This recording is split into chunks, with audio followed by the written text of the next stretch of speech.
Bluefield, West Virginia, Saturday, March 14, 1981.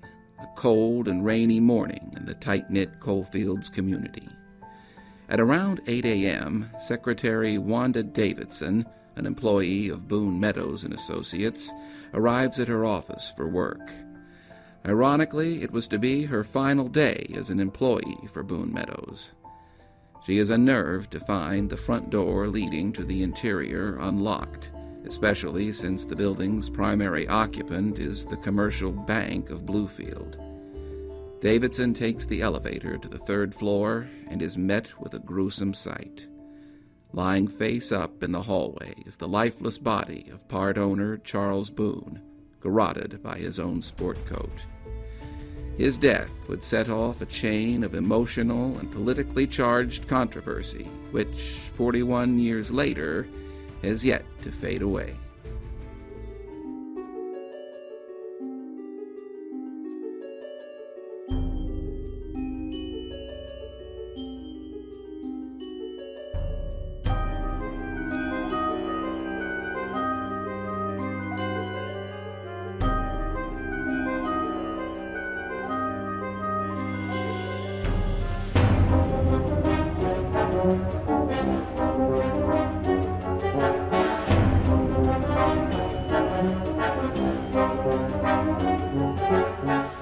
Charles Boone was a well-known and prosperous local businessman.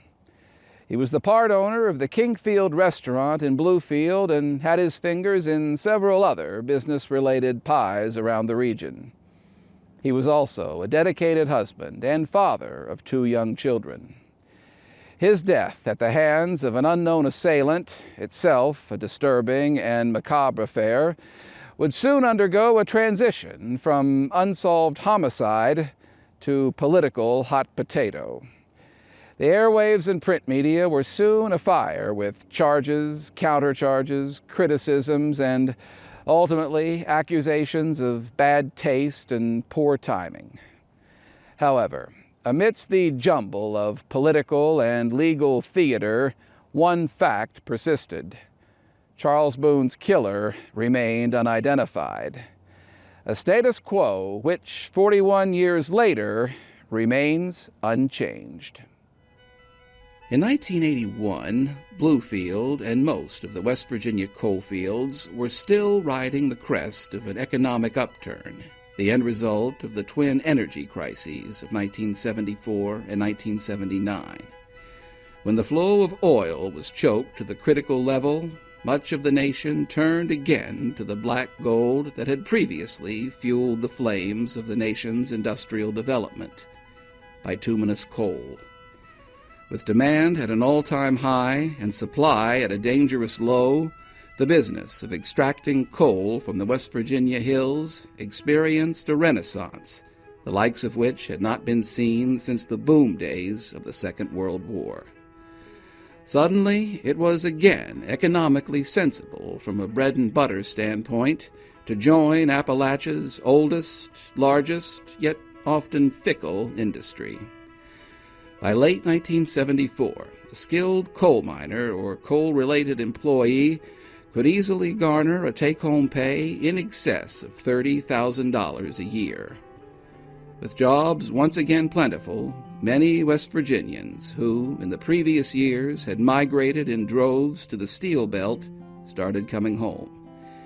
The end result would be a reflowering of Appalachian culture and a renewed sense of pride in being a mountaineer. As the economy prospered, the populations of the local coalfield communities rebounded. An influx of both new and old residents in turn led to expansions of local infrastructures, as well as scores of new and modern amenities.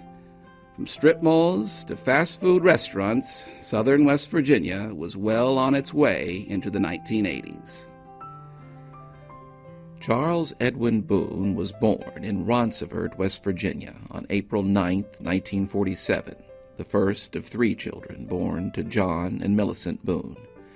A 1965 graduate of Greenbrier High School, he received a B.S. in accounting from Marshall University in 1969. In 1966, he married his high school sweetheart, Connie Raines. He has been described as an entrepreneur since birth and someone who might even be described as a workaholic.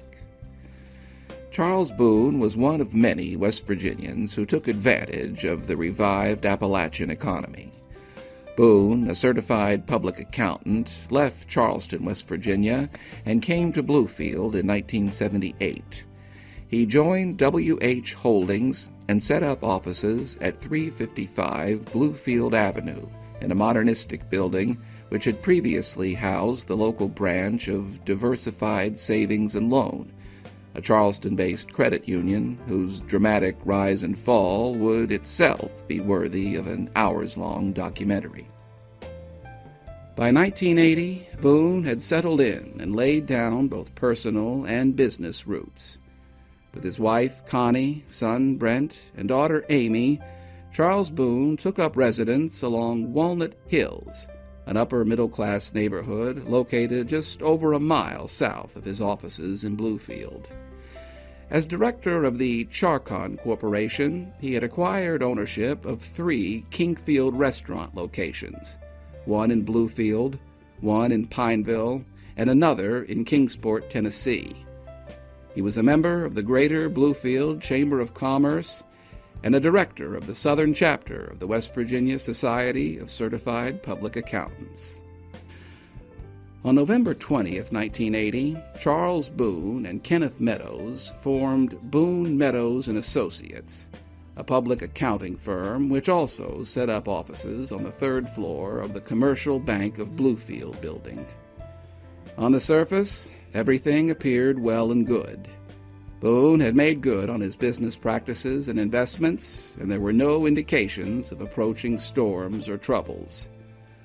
Looks, however, have a way of being cruelly deceptive. By late winter of 1981, financial concerns had apparently developed in relation to Boone's directorship of Charcon. It was rumored that large debts had accumulated to the tune of $250,000 to possibly $500,000. According to authorities, it was likely this strained financial situation that would soon bring matters to a sudden and tragic end.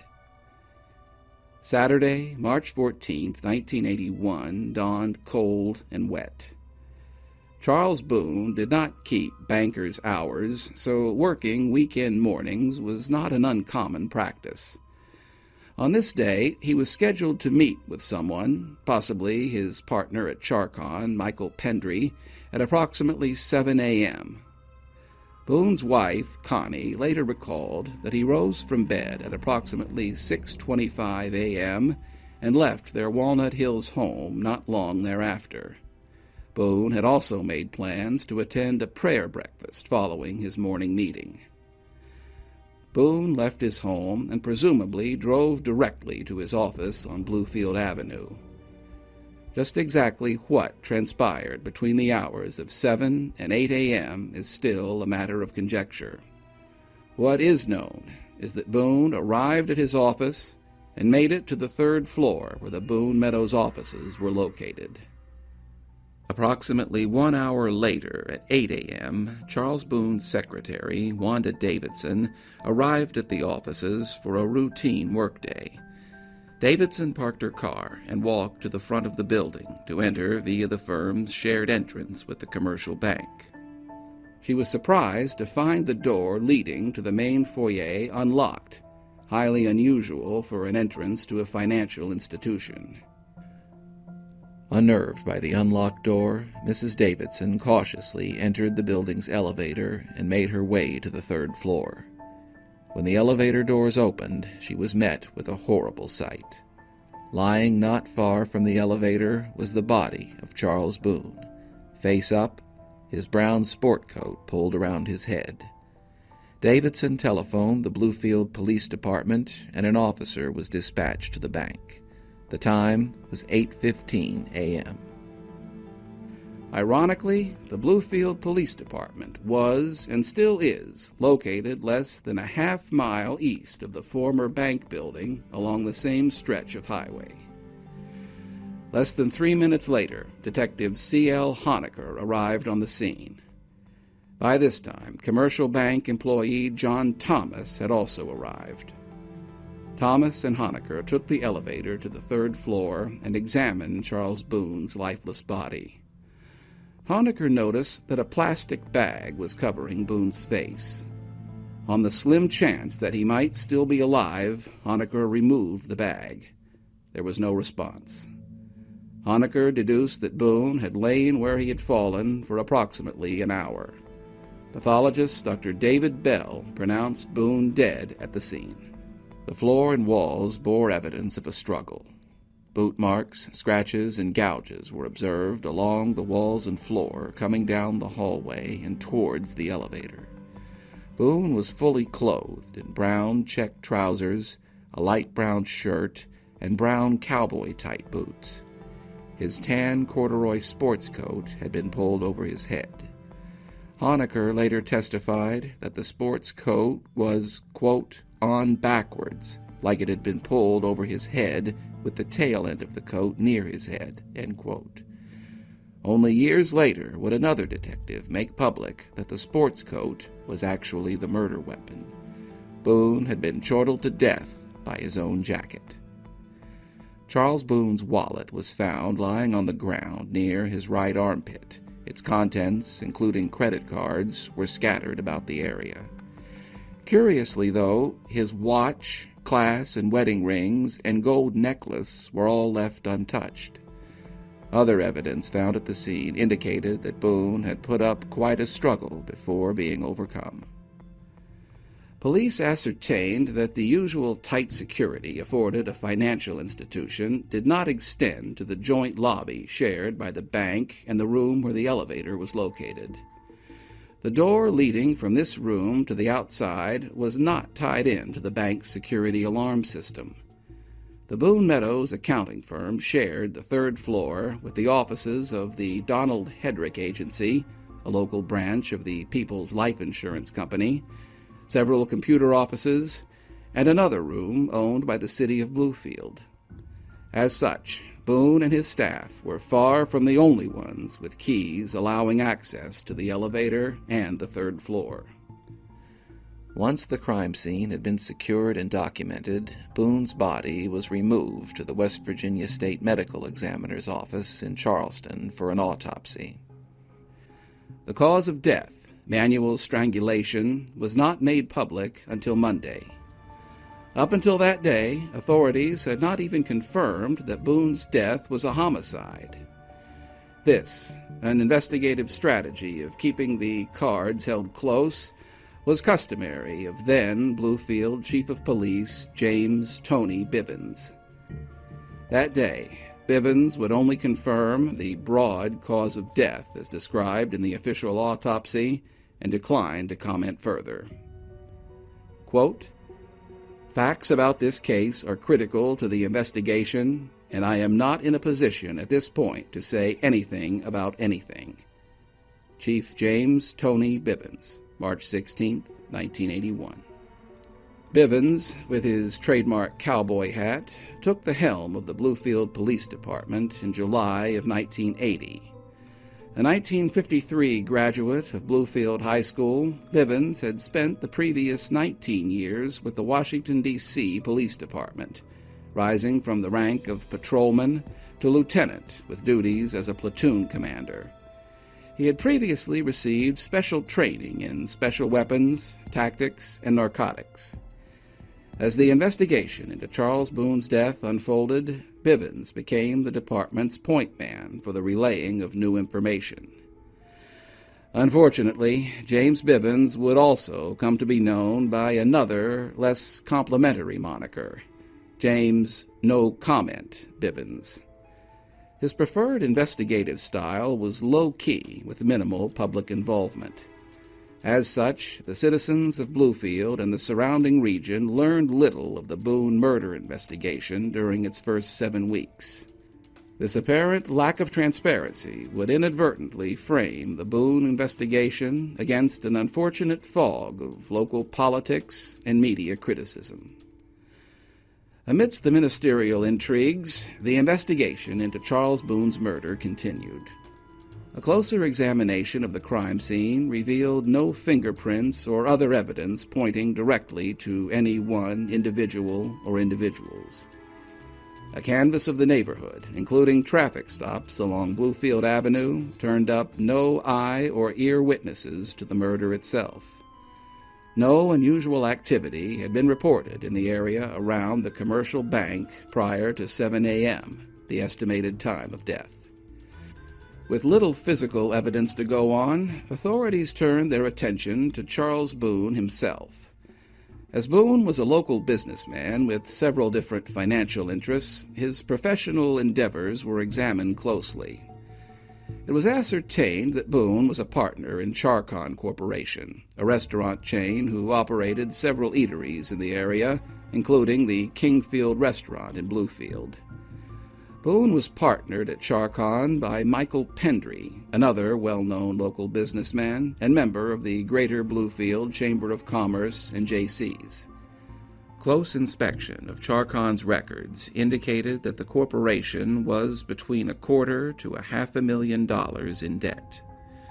During the week leading up to Saturday, March 14th, Charles Boone reportedly informed his partner, Michael Pendry, of Charcon's financial woes. At this point, Pendry was reportedly placed in charge of the corporation's bookkeeping and decision-making.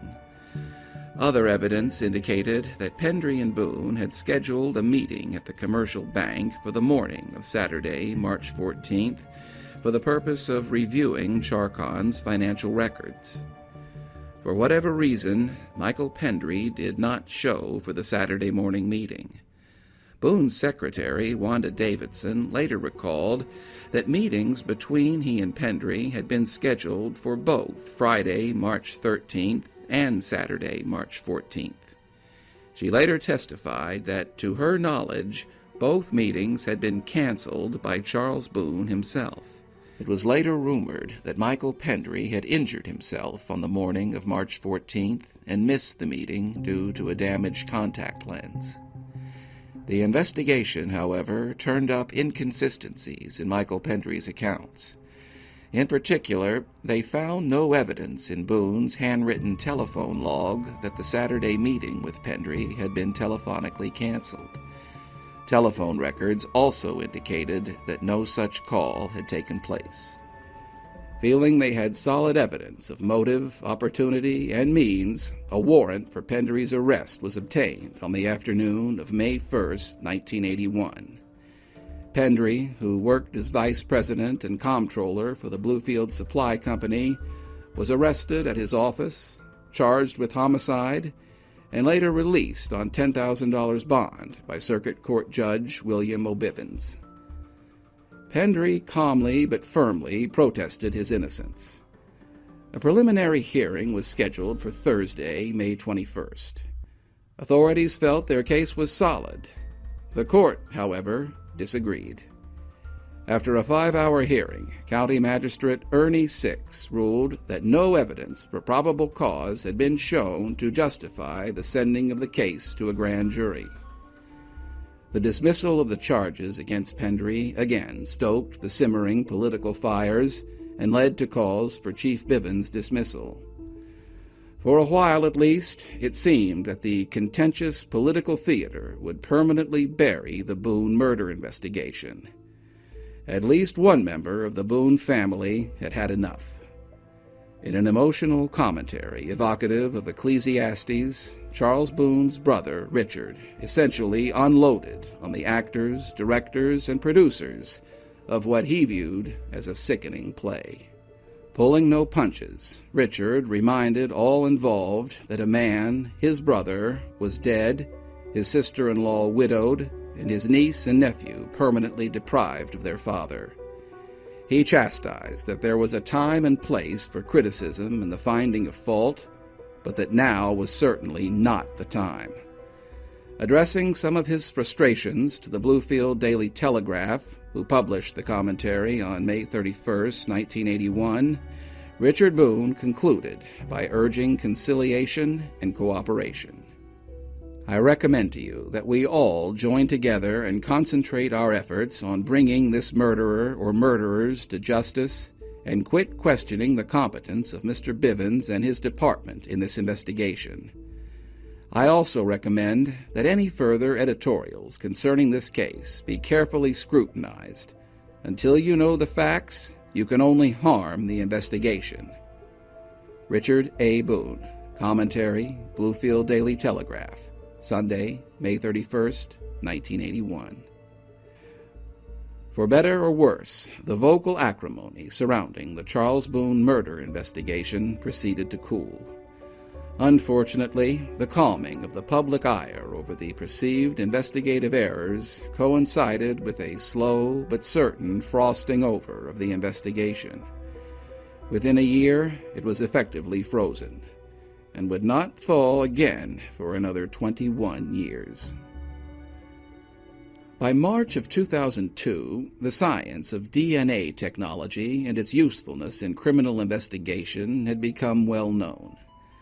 No longer limited to the fields of blood typing and fiber analysis, authorities the world over were taking second and even third looks at crimes long thought to be hopelessly stagnated. These scientific advances led Boone's family and the investigators to wonder if the ever-expanding field could shed some light on the 21-year cold homicide. Authorities had long since determined that Charles Boone put up a fierce struggle with his killer. This caused them to wonder, could he have inadvertently managed to take a piece of his assailant to the grave with him? Could the DNA of the killer have been wedged beneath Boone's fingernails? At the request of Charles Boone's family, the investigation into his murder was reopened. With Lieutenant Mike Helton now at the point, arrangements were made to have Charles Boone's body exhumed for examination. In addition to this, authorities began interviewing and, in some cases, re-interviewing local residents in the hopes that the intervening 21 years might have shaken some memories or perhaps loosened some tongues. On Wednesday, March 6, 2002, the casket holding Charles Boone's mortal remains was extricated from its plot in the Monte Vista Park Cemetery. Representatives of the State Medical Examiner's Office, along with Boone's daughter Amy and brother Richard, were on hand. The process was carried out swiftly and efficiently. Forensic evidence was removed from Boone's fingernails and hair, and less than an hour later, his body was returned to its resting place. The collected evidence was taken back to the medical examiner's office in Charleston for analysis, a process it was reported could take as long as 6 months. Sadly, the end result turned up no usable DNA samples. Forensic science, however, would not dominate the public stage.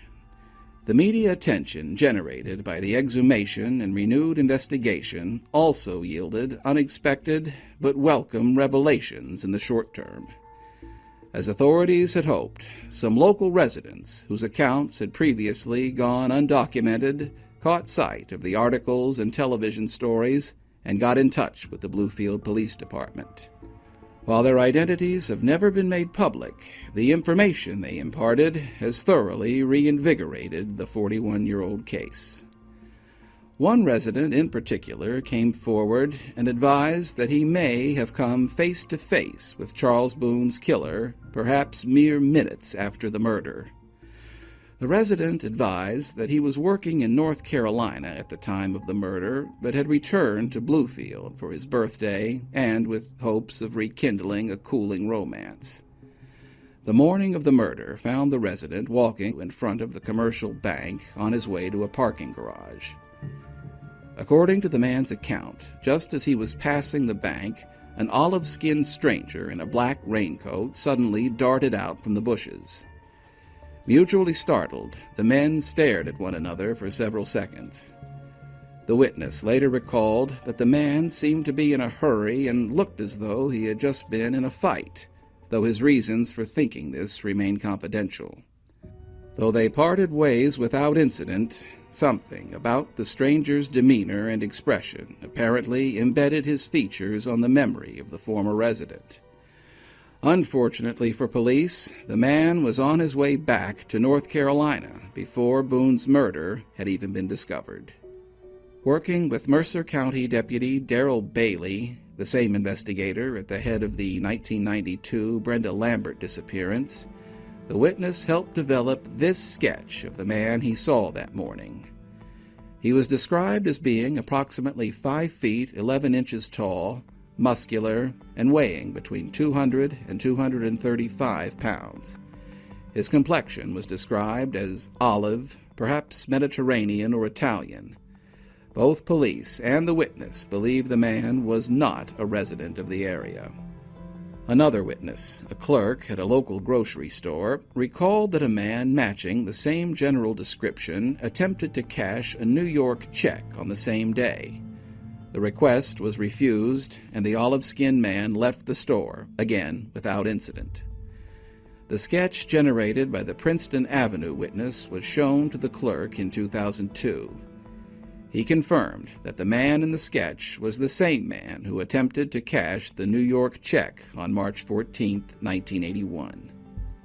Further investigating led authorities to J&P Construction, a company with whom Charles Boone had business dealings in 1981. Boone, it was reported, owed J&P Construction approximately $30,000 for remodeling of the Kingfield restaurants. Further digging led Lieutenant Mike Helton to focus in on a person of interest, a man matching the witness description who came to work for J&P Construction around the time of Boone's murder. Lieutenant Helton took the sketch to some men who had worked for the same company in 1981. The former employees recognized the face, but advised that it was not the person of interest, the company's money collector, but looked more like his son. Is it possible that Charles Boone, as a result of his financial difficulties, had fallen victim to a gangland-style execution? Ironically, circumstantial evidence supporting this supposition emerged in 1981.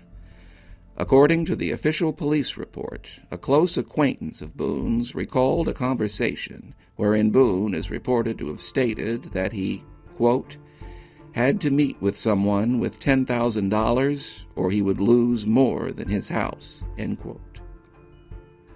Assistance has been sought by the Bluefield Police Department from the West Virginia State Police as well as the Federal Bureau of Investigation. Authorities have theorized that the men may no longer be in the United States. As of this writing, authorities are still attempting to trace the father and son identified in 2002. It must be stressed that these men are being sought for questioning as persons of interest and not suspects. Their identities have not yet been made public. Charles Edwin Boone was laid to rest in the Monte Vista Park Cemetery on March 18, 1981. Sadly, he was joined in death less than 5 years later by his son, Brent. Nearly 41 years have now passed since the morning Charles Boone's life came to a violent end. But for his surviving family, as well as law enforcement, the search for answers continues. The olive-skinned man seen near the Commercial Bank on March 14, 1981, was estimated to have been between 20 and 25 years of age. If this was accurate, then the man, whoever he was, would today be between 61 and 66 years of age. Authorities believe he could be living virtually anywhere, perhaps even in another country. Neither he nor his father, the collection agent for the construction company, were residents of Bluefield. To this day, both authorities and Charles Boone's family believe that there may still be witnesses or knowledgeable persons whose accounts have not yet been heard. They feel the key to cracking this case is exposure, getting the facts in front of as many eyes as possible in the hopes of reaching that one person with the right information. Please pay close attention to the following summation, for it is just possible that one person could be you. Charles Edwin Boone was killed sometime between 7 and 8 a.m. on Saturday, March 14, 1981. That morning, Boone was at his rented office in the former Commercial Bank building of Bluefield, now the administrative offices of CASE, Community Action of Southeastern West Virginia. The offices of Boone-Meadows Associates was located on the third floor and was accessed by way of an elevator which opened into a shared lobby on the first floor. Boone's accounting firm shared space on the third floor with the offices of the Donald Hedrick Agency, a local branch of People's Life Insurance Company, several computer offices, and a community room rented by the city of Bluefield. Boone's body was discovered at 8:15 a.m. by his secretary, Wanda Davidson. He was found lying on his back a few feet from the elevator and near the door leading to the community room. A tan corduroy sports coat he was wearing had been pulled up and over his head, and his face had been covered by a plastic laundry bag. Authorities later identified the sports coat as the murder weapon. Death was caused by strangulation. Scuff and boot marks on the wall and floor indicated that a struggle had taken place. Boone's wallet was found on the floor near his right armpit. Its contents, including credit cards, were scattered about the scene. His class and wedding rings, watch, and gold necklace were still in place. No firm motive for the murder has ever been established. The outside doors leading to the shared lobby were found unlocked that morning, a circumstance described as being highly out of the ordinary. Many employees of the building's various occupants had keys to the doors. A witness passing in front of the bank between 7 a.m. and 8 a.m. observed an unidentified male exit the bank and emerge through some bushes. The man appeared to be in a hurry and was described as looking as though he had just been in a fight. The man was described as being approximately 5 feet 11 inches tall, muscular, and weighing approximately 200 to 235 pounds. He was wearing a black raincoat at the time, was olive-skinned, and is believed to have possibly been of Mediterranean or Italian origin. This same man was later seen at a local grocery store attempting to cash a check from New York. Authorities feel that a father and son employed by the J&P Construction Company in 1981 may have information pertaining to Charles Boone's murder. Their names have not been released, but former employees feel that a sketch created by the first witness resembles the younger of the two men. This man's father has been identified as a money collector for J&P Construction. The two men are being sought for questioning only and are currently considered persons of interest. If you have any information concerning the murder of Charles Boone, please contact the Bluefield, West Virginia Police Department at 304-327-6101.